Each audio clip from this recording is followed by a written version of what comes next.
warahmatullahi wabarakatuh. Halo teman-teman semuanya, gimana nih kabarnya selama masa pandemi? Semoga semua tetap dalam keadaan sehat dan terus menjaga protokol 3M. Dan teman-teman semua tetap semangat walaupun kita masih kuliah secara daring. Baiklah, sebelumnya izinkan saya memperkenalkan diri. Nama saya Intan Aprilianti dengan NIM 0704183153. Saya di sini ingin mempresentasikan untuk memenuhi tugas akhir mikroteknik hewan yang diampu oleh Ibu dosen Sukria MSc. Yang mana di sini saya akan menjelaskan tentang fiksasi secara teori dan juga secara praktek. Baiklah, langsung saja kita mulai. Nah, objek sediaan atau yang biasa kita kenal dengan preparat sering sekali kita dengar ataupun kita lihat setiap harinya dalam mata kuliah mikroteknik hewan. Nah, biasanya pembuatan preparat bisa dikatakan mudah hingga sangat sulit tergantung pada organ tumbuhan mana yang ingin kita amati secara mikroskopis. Nah, preparat yang baik itu biasanya dapat menggambarkan sel ataupun komponen jaringannya itu secara utuh dan juga secara bagus walaupun dia tidak dalam kondisi yang hidup. Jadi di mana nantinya tujuan daripada fiksasi ini adalah untuk membantu untuk memvisualisasikan hasil struktur daripada komponen kimia dan fisik dari sel dan jaringan walaupun dia tidak di dalam organ hidup lagi. Tetapi sayangnya biasanya sel atau jaringan yang dikeluarkan di dalam tubuh secara sengaja ataupun tidak sengaja bisa mengalami kerusakan atau kematian. Nah, maka dari itu perlulah tindakan untuk mengantisipasi hal tersebut. Maka dari itu perlulah fiksasi. Jadi pengertian pada fiksasi itu sendiri adalah proses pengubahan komponen fisik dan kimiawi yang ada di dalam sel seolah-olah dianya itu tergambar ketika ia masih hidup di dalam organ yang hidup. Nah, perubahan secara fisik itu juga terjadi pada perubahan seluler dan juga ekstraselulernya. Nah, proses fiksasi ini sangat penting loh, karena dalam pembuatan preparat itu awal daripada tahapnya itu salah satunya adalah fiksasi.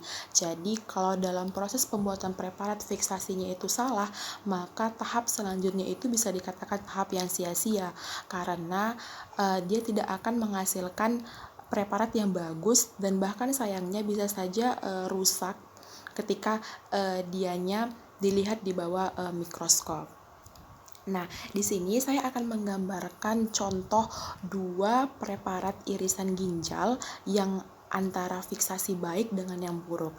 Nah, gambar yang A merupakan gambar fiksasi yang baik karena terlihat di dalam gambar morfologi dari tubulus dan glomerulusnya itu terlihat baik tanpa ada penyusutan dan juga warna inti ataupun sitoplasmanya itu terlihat kontraksnya itu baik.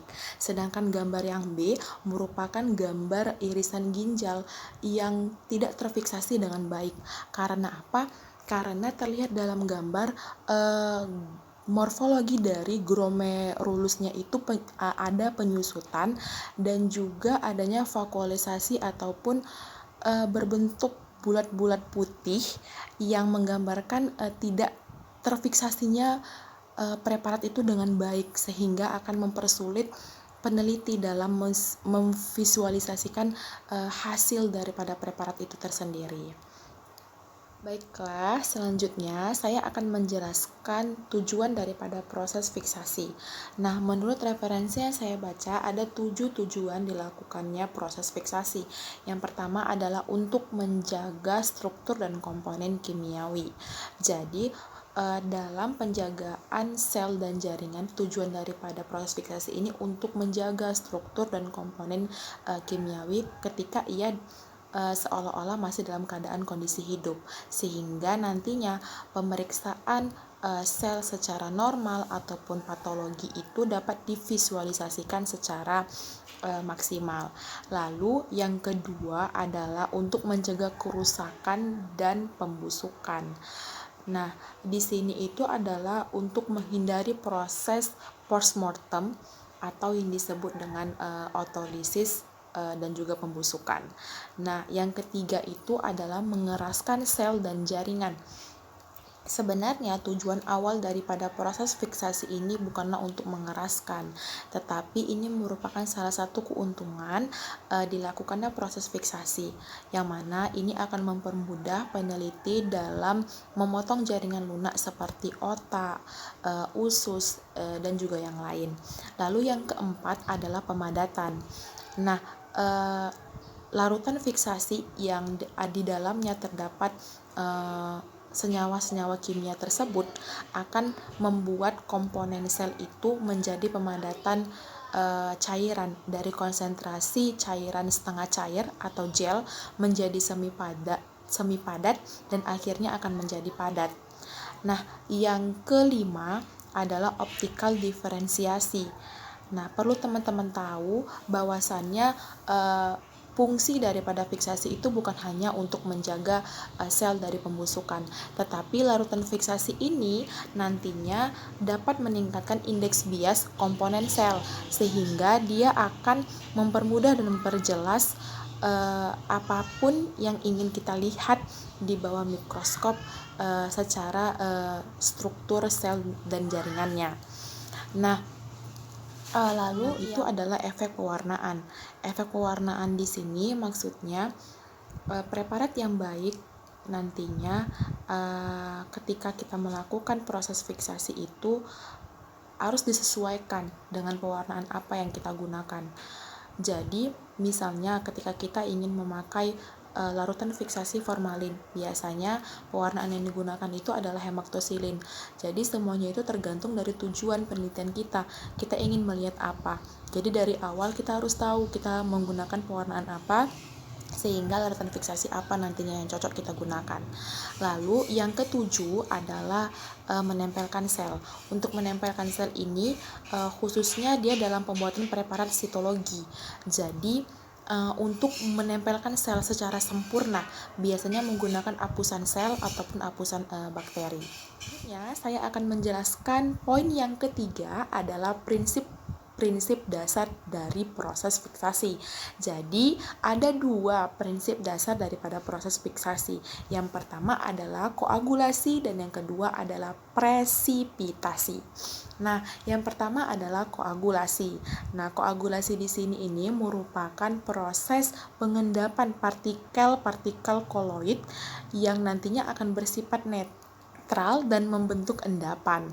Nah, proses koagulasi di sini terjadi pada protein dan juga kandungan yang lain yang dianggap penting untuk dipertahankan selama degradasi terus berlangsung. Nah, yang kedua adalah presipitasi. Presipitasi ini merupakan proses lanjutan dari koagulasi. Jadi, presipitasi ini adalah proses yang terjadi ketika koagulasi terjadi barulah presipitasi. Jadi gunanya di sini itu adalah untuk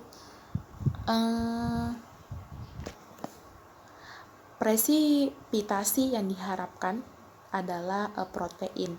Kenapa? Karena protein merupakan salah satu faktor utama dalam proses pembusukan. Dan yang keempat, saya akan membahas tentang faktor-faktor yang mempengaruhi proses fiksasi. Jadi ada 6 faktor yang mempengaruhi proses fiksasi. Yang pertama adalah suhu atau temperatur. Suhu atau temperatur ini sangat mempengaruhi proses fiksasi. Peningkatan suhu akan meningkatkan proses fiksatif. Nah, pada teknik pemanasan biasanya itu dimulai dari suhu kamar hingga mencapai 45 derajat. Bisa juga dia sampai 65 derajat, tetapi dianya menggunakan waktu yang lebih singkat. Jadi suhu ini itu harus dikaitkan juga dengan berapa lama waktu yang kita perlukan untuk membuat jaringan ini bisa terfiksasi dengan baik. Nah, yang kedua adalah penetrasi larutan. Penetrasi larutan ini itu tergantung daripada kemampuan difusi masing-masing fiksatif. Nah, untuk itu biasanya untuk ketipisannya itu 3 sampai 5 mm, karena jaringan yang lebih tipis akan lebih mudah terfiksasi daripada jaringan yang lebih tebal. Karena kalau jaringan itu terlalu tebal, takutnya yang terfiksasi itu hanya bagian luarnya, tetapi bagian dalamnya itu dia tetap mengalami autolisis atau pembusukan. Nah, untuk yang ketiga ini adalah waktu penetrasi. Waktu penetrasi ini itu bergantung pada jenis larutan fiksatif apa yang kita gunakan. Tetapi intinya itu adalah larutan fiksatif itu harus lebih duluan mencapai titik pusat sebelum proses autolisis itu terjadi di titik pusat. Nah, yang keempat itu ada dimensi spesimen. Dimensi spesimen di sini adalah ukuran daripada jaringan itu harus sama rata, tidak boleh lebih besar kanan, lebih besar kiri. Perlu teman-teman ketahui bahwasannya kaset itu kan 5 mm. Jadi jaringan yang ingin kita masukkan ke dalam kaset itu harus memiliki ruang yang bebas dan tidak langsung kontak dengan kaset. Jadi hal tersebut ini adalah untuk mengurangi kegagalan jaringan ketika dimasukkan ke dalam kaset. Jadi apabila dia nantinya terlalu sempit di dalam kaset, dianya akan mengurangi dimensi spesimennya. Nah, yang selanjutnya itu ada adalah rasio volume dan spesimen. Rasio volume dan spesimen ini maksudnya banyaknya larutan itu dengan spesimen yang digunakan. Biasanya perbandingannya itu 1:20. Nah, yang terakhir itu adalah pH. pH yang digunakan itu 6 sampai 8. Apabila dia lebih tinggi dari 8, takutnya sel atau jaringan yang ingin kita gunakan itu akan menjadi rusak dan nantinya tidak terfiksasi dengan baik. Nah, ketika teman-teman semuanya udah tahu apa-apa saja faktor-faktor yang mempengaruhi proses fiksasi, nah selanjutnya saya akan menjelaskan praktik ataupun prosedur ketika kita ingin menghasilkan preparat yang baik. Yang pertama adalah kondisi pada saat jaringan itu masih segar. Langkah-langkahnya yang pertama adalah lakukan secepat mungkin proses fiksasi. Jadi perlu teman-teman ketahui, degenerasi sel itu akan dimulai terjadi ketika ia kekurangan suplai darah. Jadi secepat mungkinlah lakukan proses fiksasi. Nah, lalu pertanyaannya bagaimana ketika kita tidak sempat melakukan proses fiksasi, begitu kan? Yang kedua adalah lakukan pemberhentian metabolismenya dengan cara pendinginan. Jadi misalnya ketika kita di dalam laboratorium, waktu sudah sore dan sepertinya tidak akan sempat nih untuk dilakukan proses fiksatif. Jadi dengan cara apa? Dengan cara kita memberhentikan proses metabolismenya untuk dia biar tidak membusuk dengan cara pendinginan. Biasanya suhu yang disarankan itu mencapai 4 derajat Celcius. Lalu yang ketiga adalah jaringan yang segar itu juga memberikan efek infeksius. Jadi ketika kita menerima spesimen yang tidak terfiksasi dengan baik, maka itu akan memberikan dampak yang buruk apabila kita tidak memeriksanya dengan baik. Bisa saja dia akan menimbulkan infeksius pada pekerja peneliti yang ingin kita lakukan begitu. Jadi usahakan sebaik mungkin dalam proses pembuatan preparat. Lalu tahap yang selanjutnya itu adalah jangan sampai biarkan spesimen itu mengering. Apabila waktunya memang betul-betul bisa dilakukan fiksasi, secepat mungkin lakukan. Kalau tidak bisa, tadi dengan cara pendinginan. Tetapi jangan dibiarkan, jangan sampai dia mengering. Karena kalau dia sudah mengering, pasti sangat susah kita untuk melakukan tahap selanjutnya begitu. Nah, tahap selanjutnya itu adalah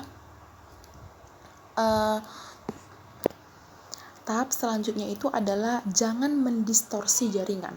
Mendistorsi jaringan ini adalah lakukan selembut mungkin dalam pemotongan. Misalnya, jangan memotong secara kasar, karena kalau kita memotong secara kasar bisa saja komponen sel atau jaringan di dalamnya itu bisa nanti tidak terlihat, tidak bagus hasilnya. Jadi selembut mungkin dan perlu kesabaran dan ketelitian dalam pembuatan preparat ini. Nah, yang terakhir itu adalah beri label secara lengkap dan akurat. Jadi jangan ketika kita sudah mendapatkan spesimen, kita letakkan di meja A tapi kita tidak beri label, tidak beri tanda apapun. Bisa saja nanti ketukar dengan spesimen yang lain sehingga akan membingungkan kita sendiri nantinya. Nah, untuk poin yang kedua dalam proses prosedur teknis pembuatan preparat ini itu yang terpenting adalah menentukan larutan fiksatif dengan tepat dengan langkah-langkah. Yang pertama yaitu larutan fiksatif itu harus bisa menembus di semua sisi spesimen. Jadi ketika kita ingin memasukkan spesimen ke dalam botol, usahakan larutan fiksatifnya itu udah terlebih dahulu di dalam botol. Jangan kita buat spesimen dulu baru larutannya. Usahakan dan tidak boleh bahkan spesimen itu langsung terkontaminasi dengan botol. Jadi persiapkan dulu larutannya dengan 1:20 tadi, lalu masukkanlah spesimen ke dalam botol. Lalu tahap yang kedua adalah rongga harus terbuka. Jadi kalau misalnya organ yang kita gunakan itu berongga, usahakan rongganya itu dibuka agar larutan fiksatifnya itu masuk ke dalam. Jadi kalau misalnya menggunakan organ yang seperti paru-paru, bagaimana yang tidak berongga begitu kan? Caranya adalah bungkus dengan kertas saring atau dengan aspirator untuk menarik udara dari dalam sehingga larutan fiksatifnya itu masuk sampai ke dalam. Nah, yang selanjutnya itu adalah ketebalan organ. Ketebalan organ itu maksimal 4 mm. Jadi usahakan jangan sampai melebihi 4 mm. Karena kalau dia terlalu tebal, takutnya dia tidak terfiksasi dengan baik. Nah, yang selanjutnya itu adalah perbandingan rasio volume dengan rasio jaringan. Yang saya katakan tadi, usahakan 1:20. Ada gambar nih yang saya masukkan. Nah, di dalam botol warna kuning itu merupakan contoh yang tidak baik karena lebih banyak spesimennya daripada larutannya, sehingga dia tidak terfiksasi nantinya dengan baik, hanya bagian bawahnya saja. Nah, sedangkan yang di dalam botol warna putih itu merupakan contoh rasio volume dengan rasio jaringan itu yang baik, yang sesuai dengan prosedur. Lalu yang selanjutnya itu adalah gunakan waktu yang sesuai agar proses fiksasinya itu juga semaksimal mungkin. Dan yang terakhir itu adalah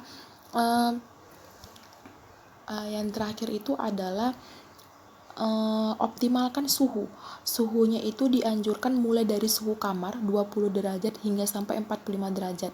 Jadi jangan tiba-tiba menaikkan suhu secara tiba-tiba. Jadi usahakan bertahap dari suhu kamar agar menghasilkan preparat yang maksimal juga. Selanjutnya poin yang terakhir dari prosedur yang baik dalam pembuatan preparat itu adalah pilihan yang tepat dari larutan fiksasi. Jadi dengan memperhatikan langkah-langkah, yang pertama adalah pembuatan larutan fiksasi harus dilakukan dengan hati-hati dan menggunakan reagen yang baik. Karena jika menggunakan reagen yang buruk, maka hasil larutan fiksasinya juga akan buruk.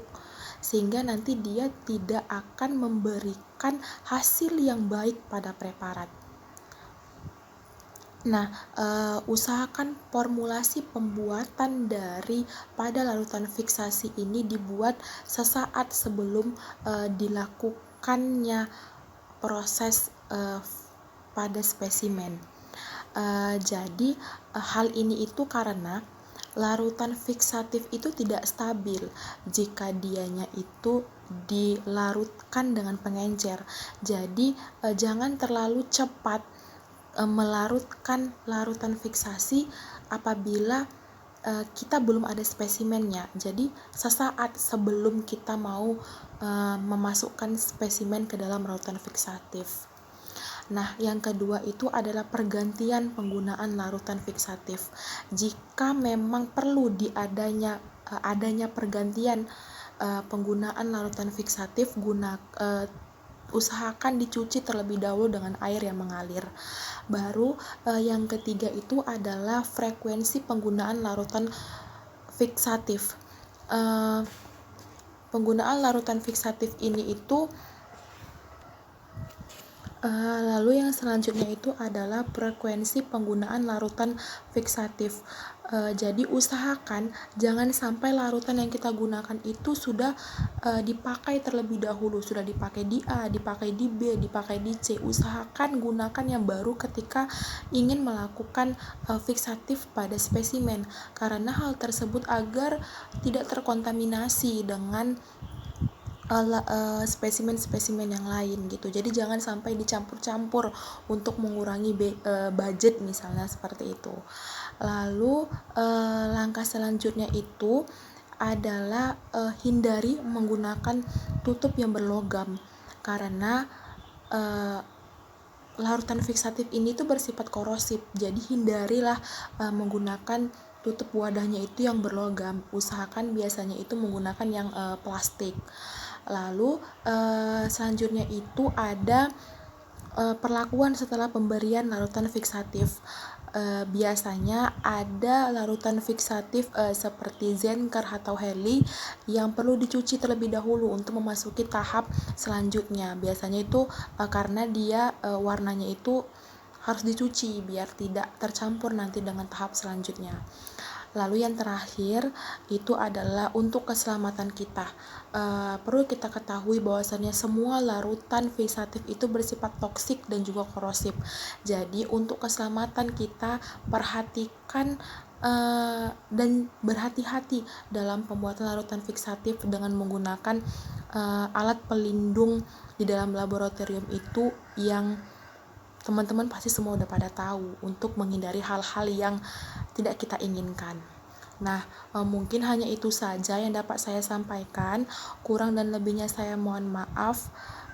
Saya ucapkan terima kasih kepada teman-teman semua yang nantinya menonton video ini yang saya akan upload di YouTube.